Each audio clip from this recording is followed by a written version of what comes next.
Pemirsa, konferensi tingkat tinggi atau KTT G20 di Bali akan berlangsung mulai Selasa 15 November 2022. Sehubungan dengan itu, sejumlah kepala negara dikabarkan antri ingin bertemu Presiden Republik Indonesia Joko Widodo. Saking banyaknya permintaan yang masuk, Menteri Luar Negeri Retno Marsudi disebut sampai kesulitan mengatur jadwal. Hal tersebut diungkapkan Kepala Kantor Staf Kepresidenan Muldoko pada Minggu 13 November 2022. Permintaan itu dijadwalkan di sela-sela rangkaian acara KTT G20 di Bali pada 15 sampai 16 November 2022. Namun saat ditanya berapa kepala negara yang ingin bertemu Presiden Jokowi, Muldoko belum bisa memastikan. Kepastian hal tersebut nantinya akan disampaikan oleh Menlu Retno Marsudi.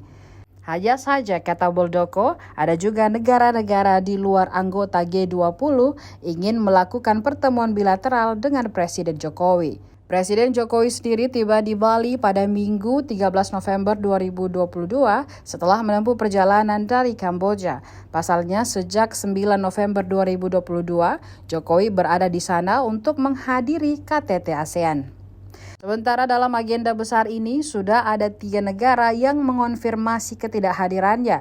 3 negara diantaranya yakni Rusia, Brasil, dan Meksiko. Nantinya Presiden Meksiko Andrés Manuel López diwakili oleh Menlu Meksiko Marcelo Ebrard.